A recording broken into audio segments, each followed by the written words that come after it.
Monde numérique. Je recevais récemment Aymeric Roucher, ingénieur et auteur du livre Ultra Intelligence, jusqu'où iront les IA. Si vous n'avez pas eu le temps d'écouter l'interview complète, voici un best-of des passages les plus significatifs. On parle d'AGI, la fameuse super-intelligence, d'Elon Musk, de la place de l'Europe dans la course à l'IA, des risques de l'intelligence artificielle, et aussi de la bulle, de Yann Lequin et des agents IA. Bonne écoute. Et en gros, ce concept d'AGI, moi je le trouve pas satisfaisant parce que vouloir absolument que l'IA nous dépasse sur absolument tout, c'est un critère qui est pas utile en fait. En quelque sorte, on s'en moque que l'IA reste moins forte que nous sur certains domaines. Il pourrait y avoir des domaines qui sont pas du tout pertinents, du genre quels pourraient être les domaines de l'intelligence qui sont peu utiles. Par exemple, je sais pas, la mémoire épisodique de savoir ce qu'on a mangé hier soir, ça me dérange pas que l'IA soit moins forte que moi dans ce domaine-là. Tant qu'elle est capable de avoir un prix Nobel de physique, voilà, ça pour moi c'est une mesure plus pertinente. Et en fait, je pense que ce vers quoi on arrive déjà, c'est des IA qui sont beaucoup plus fortes que nous sur certains domaines, peut-être moins fortes que nous sur d'autres, mais en fait tout ce qui compte c'est l'impact qu'elles peuvent avoir dans la vie réelle. En gros, l'IA de 2010, c'était auto-compléter des mots sur un téléphone.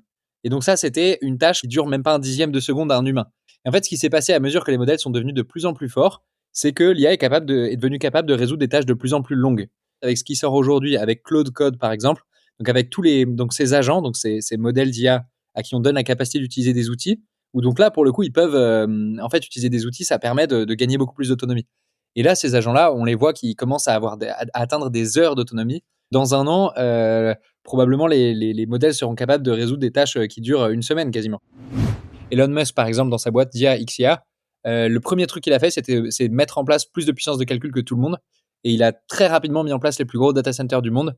Et donc, moi, je m'attends à ce que XAI aille peut-être doubler en performance les autres boîtes qu'on connaît comme OpenAI. Davantage que Terminator, je crains Elon Musk qui pète un câble et qui décide d'envoyer ses robots dans toute l'Amérique. En fait, il n'y a pas besoin que le robot décide de prendre le contrôle tout seul, quoi. Il suffit d'un méchant qui possède des robots et vous revenez au même problème. Les États-Unis disposent de 73% de la puissance de calcul pour l'IA dans le monde entier. L'Europe a, je crois que c'était entre 4 et 5%. Et en fait, tant qu'il y a ce ratio-là, mais c'est complètement impossible que l'Europe soit autre chose que complètement à la traîne. Donc c'est avant tout une question d'argent, finalement. Oui, là-dessus, je pense que c'est principalement ça. Oui. Vous prenez votre puissance financière multipliée par le talent de vos ingénieurs. Il y a AMI de Yann Lequin qui est en train d'essayer de lever 500 millions. Ça, on va voir comment ça se passe, mais historiquement, dans les dernières années, Lequin a principalement eu tort. Par exemple, en 2023, il y a des vidéos où il dit « les LLM sont incapables d'avoir du sens physique Ouais. ». Et il cite comme exemple... il dit comme exemple, regardez, si je pose mon téléphone sur la table et je demande à une IA qu'est-ce qui va se passer si maintenant je tire la table, qu'est-ce qui va arriver au téléphone? Et les IA de l'époque lui répondaient n'importe quoi, du genre le téléphone va entrer en lévitation ou quelque chose comme ça. Et il donnait ça comme exemple de les LLM sont structurellement incapables d'avoir du sens physique. Et ben en fait, vous preniez les modèles de pointe 6 mois plus tard, ils répondaient très très bien à cette question-là. Parce que finalement, les défauts des LLM sont compensés par l'amélioration constante, la puissance de calcul qui ne cesse d'augmenter, etc. Ouais, c'est ça. Exactement. En fait, les gens comme souvent en technologie, c'est pas toujours la meilleure technologie d'un point de vue pur qui gagne.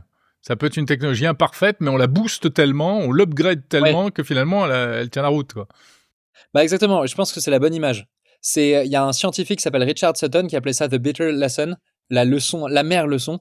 C'est de dire que en fait nous les scientifiques on aime bien faire des belles constructions intellectuelles, des mathématiques élégantes, etc. Voilà, ou essayer de dicter à la machine comment raisonner.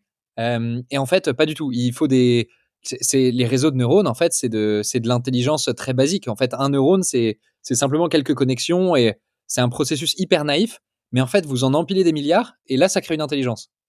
Et ça et en gros the bitter lesson c'est un peu l'idée de dire que on avait, il y a 10 ans, des centaines d'algorithmes différents et chacun était un peu spécialisé dans un domaine, était le meilleur dans un domaine et vous aviez des scientifiques qui étaient à la pointe sur chacun de ces domaines.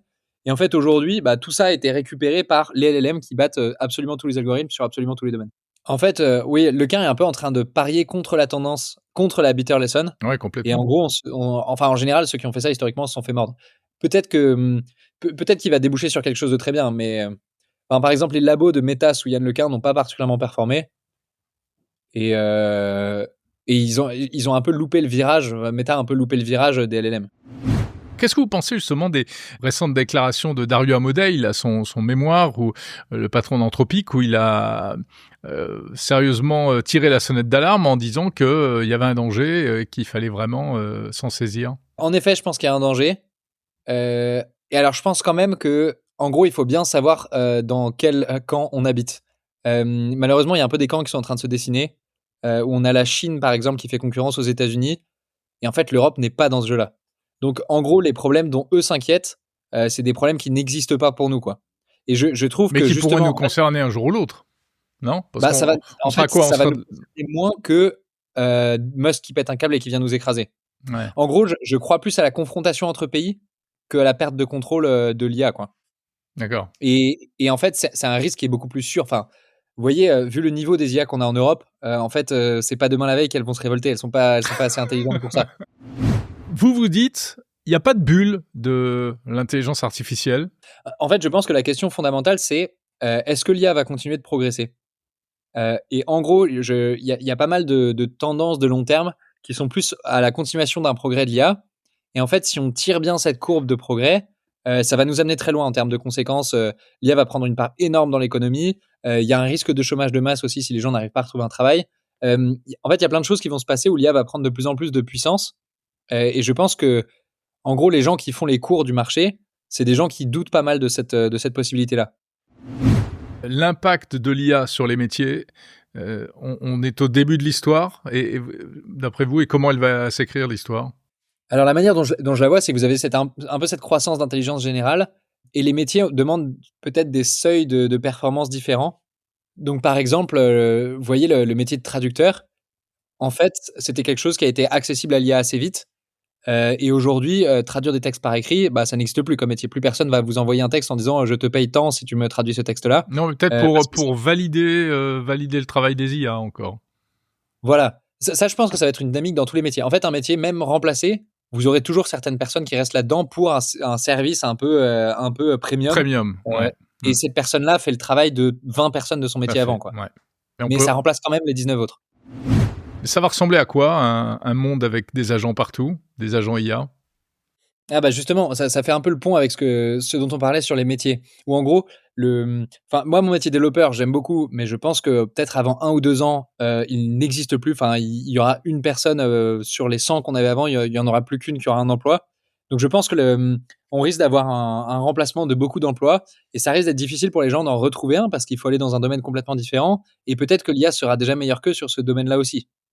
En fait, l'eau monte partout et c'est pas comme à l'époque de la révolution industrielle où c'est simple. Si vous aviez un métier qui demandait d'exercer une force physique dans une direction très précise et sans adresse, dans ce cas, oui, vous étiez remplacé. Les chevaux de trait, leur population a chuté en flèche aux États-Unis au moment de la révolution industrielle parce qu'il n'y avait plus besoin d'eux. Mais bon, les humains, il restait l'intelligence et l'intelligence n'était pas du tout remplacée. Donc c'était toujours facile de se reconvertir. Enfin, facile entre guillemets. Aujourd'hui, ça risque d'être un peu plus dur, quoi, parce que la concurrence arrive partout. Et je pense que ça arrivait à tous les métiers. Et là, donc, vous parlez d'agent. En fait, en gros, un agent, c'est simplement prendre un de ces modèles de langage-là qui sont capables de compléter du texte et c'est lui dire maintenant, tu as le droit d'utiliser des outils supplémentaires. Et les outils, ça peut être tout ce dont vous avez besoin pour faire une journée de travail. Par exemple, c'est la messagerie où on vous donne un outil envoyer un mail, un outil lire les 10 derniers mails. Ça peut être Google pour faire des recherches. Ça peut être un tableur Excel pour aller noter quelque chose. Et en gros, tous les métiers qui se font sur ordinateur, en fait, vous pourrez même avoir un outil souris, quoi, qui est capable de faire des clics n'importe où sur l'écran et qui prend des captures d'écran. Ça, d'ailleurs, Musk travaille beaucoup là-dessus. Ça s'appelle MacroHard, cette initiative-là.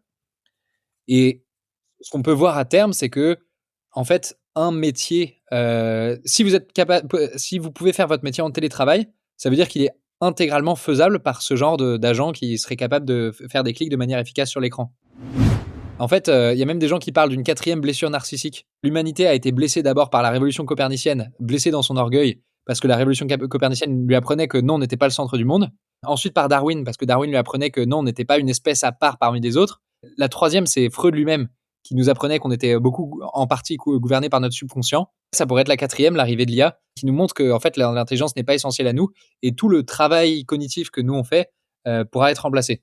Et je pense que c'est un constat qui peut être assez triste parce qu'on perd un peu de la merveille qu'était être humain. Et en fait, les gens ont tendance à résister beaucoup à cette idée parce qu'elle nous blesse, mais on le voit de plus en plus avec l'IA. Par exemple, les gens disaient l'IA ne sera pas créative.